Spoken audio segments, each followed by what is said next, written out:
What's going on, guys? My name is Steve. Thank you for stopping by my channel. Today we're going to be reacting to anti-slavery patrols, the West Africa Squadron. It's probably about 2 months ago, I'm thinking, that I reacted to a video about how Britain ended slavery. I don't remember the exact title, but that's basically what the video was about. And that video was really interesting. It was a topic that I knew nothing about, and it was just really fascinating to learn the impact Britain had on ending the slave trade.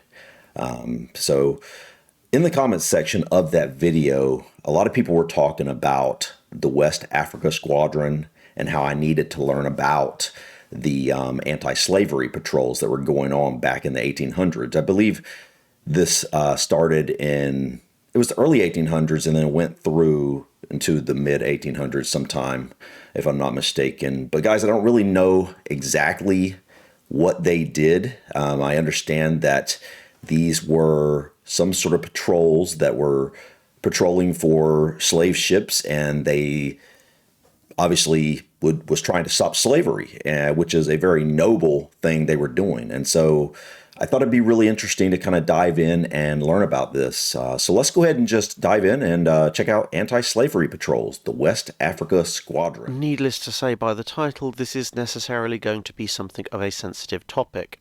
So please understand that this is not in any way a commentary on the politics or morality of the slave trade that preceded the period we are going to discuss, nor is it an attempt to justify anything from any nation beyond the scope of the history being discussed here.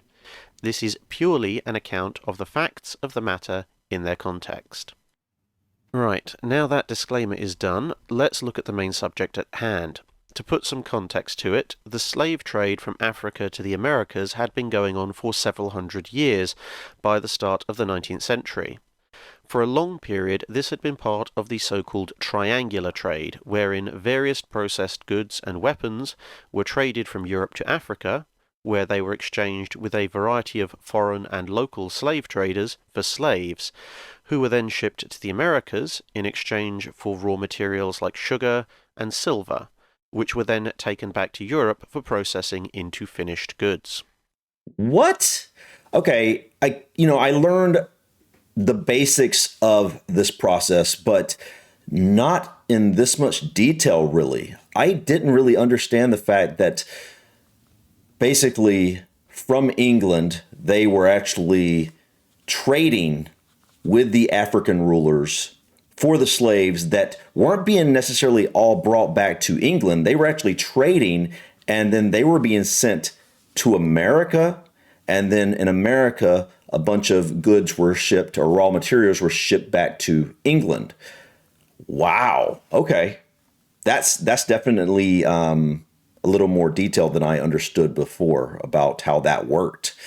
I just assumed that it was actually people from North America. The slaves that ended up in North America or in America were actually people from America going to Africa, getting the slaves, trading with the African rulers, and going back. I didn't know it had this whole triangle thing going on in regards to, wow, okay, let's continue. Practically every European nation with ships that floated was either taking part in or had taken part in this trade, since it brought in vast amounts of money.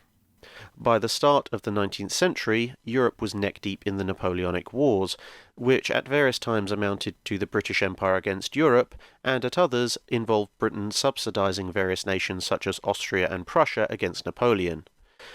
The British Empire was in a somewhat hypocritical position when it came to slavery.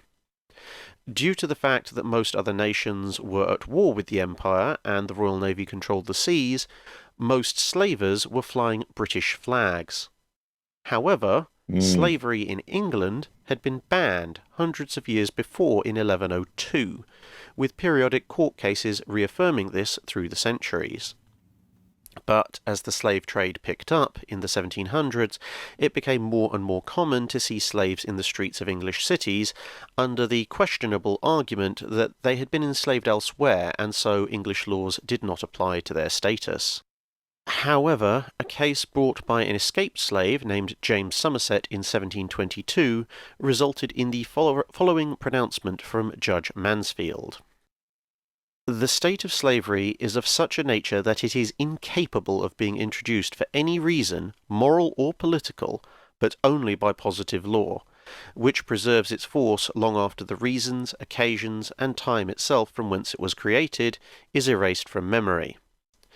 It is so odious that nothing can be suffered to support it but positive law.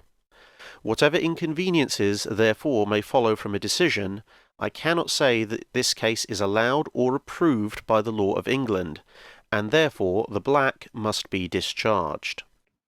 What this was effectively saying, translated into normal English, was that slavery was so repulsive a concept that there was no argument that could be made to support the keeping of slaves under English law unless a specific law had been passed that explicitly permitted it.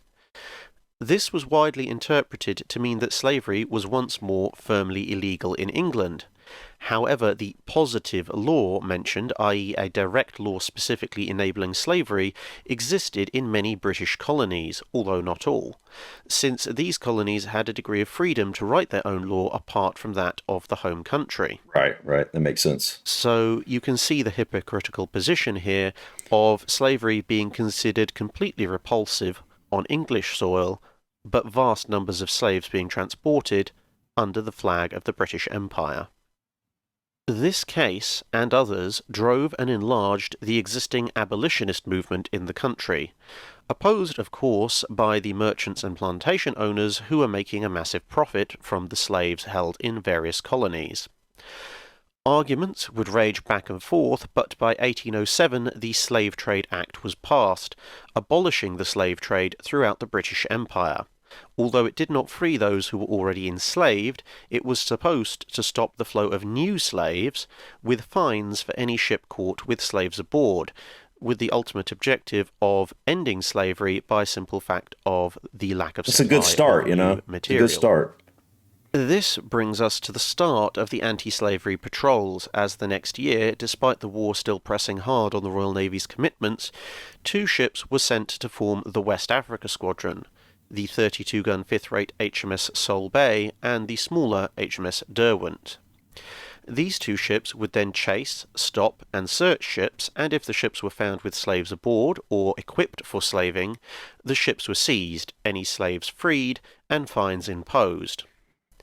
Unfortunately, this led to many slavers, seeing a full-fledged warship bearing down on them, deciding to throw their human cargo overboard purely to reduce the fines they knew they were going to get. Oh, dude, that's horrible, man. Imagine having that little care for other human beings, man. I mean, I understand that it was a disgusting mindset, but I understand that these slavers, they did not look at the slaves as human. They were looked at as like cattle. And I just, it's hard to imagine that there was a time when people looked at other humans like that. It boggles the mind, Thankfully, we don't generally, most of the world and most people don't generally have that view anymore. And I think even back then, the majority of people didn't have that view. I think the very fact that England passed these, the anti-slave laws and started the anti-slavery patrols just goes to show that the majority of people, specifically in Britain at the time, didn't really approve of this at all. It's always been these very, it's been this very like 1% of people, or maybe at the most we could say at some points, maybe 5% of people in a society actually believed in controlling or harming other human beings, such as in slavery. Most people never really, liked the actual idea of it.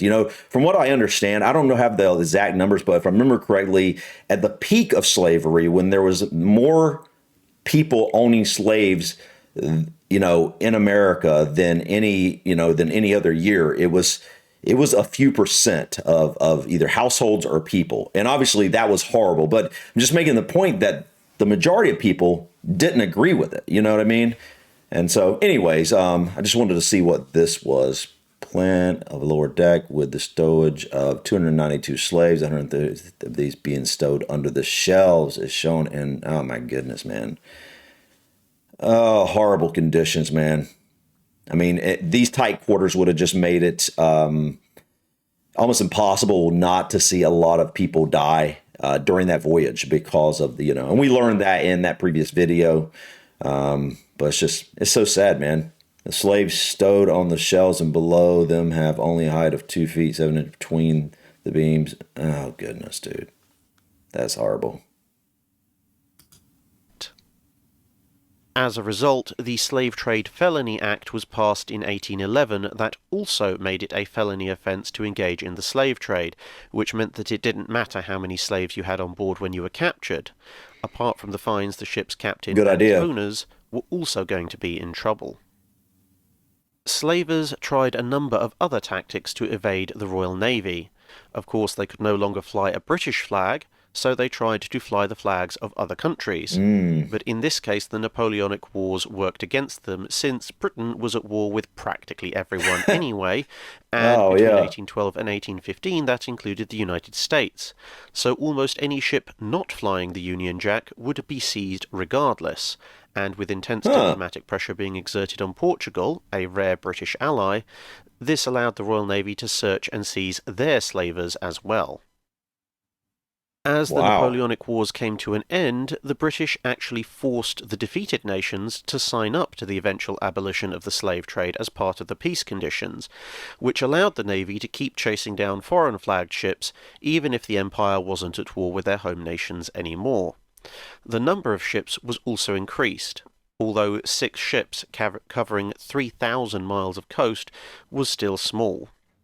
The terms of the treaties restricted the Navy's potential action somewhat, but slavers were beginning to recognise that no flag of convenience was likely to keep them safe for long, especially as the United States began to send a few ships to help out what was now called the Preventative Squadron, starting in the 1820s. So instead, slave ships became smaller and faster, trying to simply outrun the warships. In return, the British would send newer and faster warships, and began to use the fastest captured slave ships as auxiliary warships. Wow, I just wanted to say that makes me remember that I really want to learn about the kind of the early British shipbuilding. Obviously, that's not a topic for this video, but I'm just saying, if anybody has any good videos that are about early British shipbuilding, or even modern British shipbuilding, I guess. I don't really know much about shipbuilding, but from what I understand, considering how great the Royal Navy was at one point, I mean, they owned the seas, obviously. It's one of the reasons that Britain was able to colonize so many areas, is because they had such a great Navy. I kind of want to learn about that. So I'll have to look into that. Anyway, let's continue. One of them, renamed with typical British humour as HMS Black Joke, was especially successful. The 1833 Slavery Abolition Act had abolished slavery completely in the British Empire, and this, along with the fact that the Empire's military and economic might was beginning to pull even further ahead of other nations, thanks in part to the Industrial Revolution, saw the squadron expand to around 25 ships, regularly having to be swapped out because of the high incidence of tropical disease. And this squadron would include various steamships that made further mockery of the sail-powered slave ships' attempts. So when he says that tropical diseases basically were affecting them, he means that the tropical diseases were obviously affecting the British sailors. That were actually trying to do a very, very important job to evade them. This newfound power also saw more pressure being exerted, with various local chiefs and kings being pressured into signing anti-slavery treaties by dint of the Royal Navy showing up with a heavily armed warship, and the Wow. Royal Navy's officers, sometimes in direct contravention of their orders, decided that they would board and capture any slaver they came across, regardless of whatever flag they flew, which Wow. led to a fairly large number of diplomatic incidents, but which didn't seem to deter the Navy officers, who were several months away from any real communication with London. The 1840s saw a further escalation, with new laws treating most slave ships captured as pirates, and a number of military expeditions being mounted to destroy slaving centres on the African coast and depose or even kill remaining local kings and chiefs who had refused to end slavery in their territory. That's awesome, man. Wow. They went right to the source and said, "Enough's enough, man. We're not having this anymore. Slavery's got to end. You can't be profiting off the backs of humans like this." Wow. This highly aggressive approach had results, but briefly caused a major uproar in parts of the United States, which was mitigated by the Webster-Ashburton Treaty in 1842, which formalized the US Navy's contribution to the anti-slavery efforts. Various efforts by certain political pressure groups were still being made to stop the West Africa Squadron's activities for a number of less than honourable reasons, but the government was able to resist them and the patrols would continue. Particular note in this period should be made of the actions of Joseph Denman, commander of the Northern Division of the squadron, who went on an absolutely ruthless and systematic campaign along the African coast, burning so-called slaving factories to the ground and openly daring anyone who objected to try and stop him. Oh, wow. After his actions were challenged by foreign governments and Parliament initially tried to put a stop to his action, Denman returned home and argued his case with enough force that by 1848 the Royal Navy was handed active permission and encouragement to raze every last slave factory they could find to the ground, and full authority to stop any ship of any flag that was thought to be a slaver, with a guarantee with no censure from the government. Somewhat unsurprisingly, unleashing the most powerful navy on the planet with carte blanche to exterminate slavers on sight, saw a dramatic and sudden collapse in slaver numbers in the late 1840s and early 1850s. Yeah, I bet. By the time of the American Civil War in 1861, when President Lincoln formally agreed to that American ships could be searched, he was acknowledging in law what had at that point been operational reality for over a decade, and the slave trade was basically dead on the West African coast, with a last court case against a captured slaver being held in 1866, and the courts themselves being dissolved in 1871, the Freetown Court, for example, having only seen 7 cases since the mid-1840s. Over the course of its active lifetime, the ships of the squadron would capture over 1,600 proven slave ships and free approximately 150,000 Africans, at the cost to the Royal Navy of a casualty rate over 5 times higher than any other posting, mostly due to disease. Wow, man. 160,000 people freed, man. Wow. You know, at amazing cost, you know, to the people that were actually responsible for saving these people, you know. Wow. The Royal Navy would then go on to target slave trades in other parts of the world, such as the Indian Ocean, applying the lessons of the West Africa Squadron in a mixture of local cooperation, fast ships, and overwhelming firepower to bring those trades to an end as well. Although British involvement in the slave trade prior to 1807 cannot be denied or its effects diminished, it is also a fact that the Royal Navy was pretty much the only force in the world in the 19th century with the numbers, drive, willingness, firepower, and capability to curtail the global slave trade, and that without these efforts many more would no doubt have been taken to slave plantations and other such destinations during the 19th and possibly even into the 20th centuries. As it must be remembered that a great many European powers would only begrudgingly commit to ending the slave trade when the other option was continuous war with the British Empire. And of course, a special credit has to go to those Royal Navy officers who saw the situation for what it truly was and would do their absolute level best to stop it, regardless of treaties or other political considerations, eventually forcing the British Parliament to catch up with their own morality. In the words of historian William Leakey, the unweary, unostentatious, and inglorious crusade of England against slavery may probably be regarded as among the 3 or 4 perfectly virtuous pages comprised in the history of nations. We can only wish that this had come sooner. That's it for this video. Wow, guys. This was a really powerful video.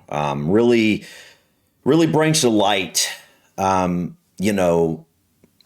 a deeper understanding of what Britain truly did to end the slave trade. And a lot of people always want to focus on the negatives of a country. A lot of people, especially today, there's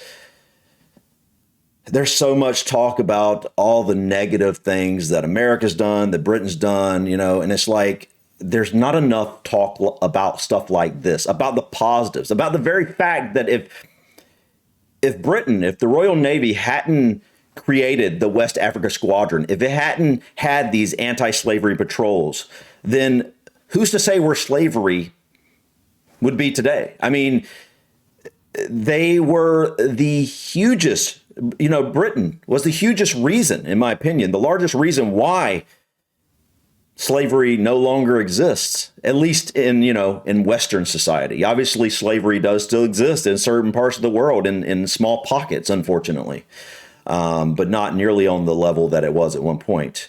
Guys, this is absolutely. I knew a little bit about this, but I didn't know the details like he was talking about here. I didn't know most of this, and this is absolutely. I'm sure there's plenty of British people that are proud of this, that understand this, but consider this isn't really taught, at least not in American schools, not like this. I'm guessing that's probably not taught as much as it should be in British schools either.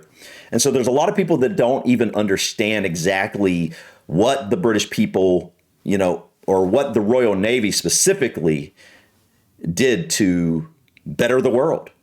And this is something you guys should absolutely be proud of, I'm proud of it, considering that I have, ancestry, from Britain. And, it's awesome to see that, it's always awesome to hear people standing up for people that can't stand up for themselves. And that time it was slaves that could not stand up for themselves. And guys, this stuff needs to be taught more. It really does. It's a shame that people focus on the negative so much compared to the positive. Yes, the U.S. had slavery for a very long time. England and Britain, they had roles in the slave trade, right? But you know what? Instead of focusing on that, let's focus on the fact that it was ended. Let's focus on the positive stuff that happened from, ending it.